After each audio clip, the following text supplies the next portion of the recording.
लोकसभा निवडणुकांचं बिगुल वाजलं। 19 एप्रिलला पहिल्या टप्प्यातील मतदान होणार। देशामध्ये एकूण 7 टप्प्यांमध्ये मतदान। 4 जूनला होणार मतमोजणी। महाराष्ट्रात 5 टप्प्यांमध्ये लोकसभेचं मतदान होणार। 19 एप्रिल ते 20 मेच्या दरम्यान मतदानाचे 5 टप्पे। महाराष्ट्राच्या जनतेचा कौल कुणाला, अवघ्या देशाचं लक्ष। 85 वर्षांवरील नागरिक आणि दिव्यांग नागरिकांना घरामधून मतदान करता येणार, तर मतदारांच्या मदतीसाठी अद्ययावत तंत्रज्ञानाचा वापर केला जाणार। मराठ्यांना टिकणारं आरक्षण देण्यासाठी कटिबद्ध, मुख्यमंत्री एकनाथ शिंदेंचा पुनरुच्चार।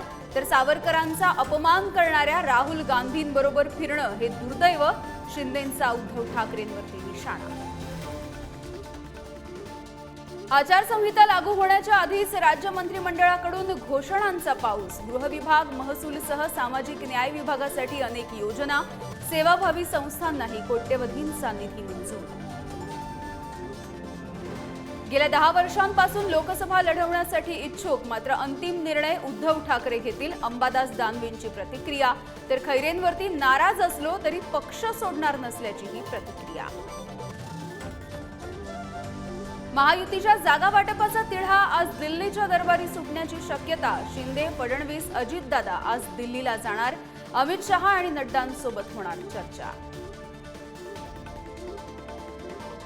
राहुल गांधी यांची भारत जोडो न्याय यात्रा। मुख्यमंत्री शिंदेंच्या बालेकिल्ल्यात निवडणूक रोखे हा मोठा घोटाळा, राहुल गांधींची टीका। तर पैसे फेकून राष्ट्रवादी आणि शिवसेना फोडली, राहुल गांधी बरसले। रवी राणांच्या युवा स्वाभिमान पक्षाचा कार्यकर्ता मेळावा। नवनीत राणा पक्षाचा राजीनामा देणार असल्याची चर्चा। कमळ चिन्हावरती निवडणूक लढवण्याची शक्यता।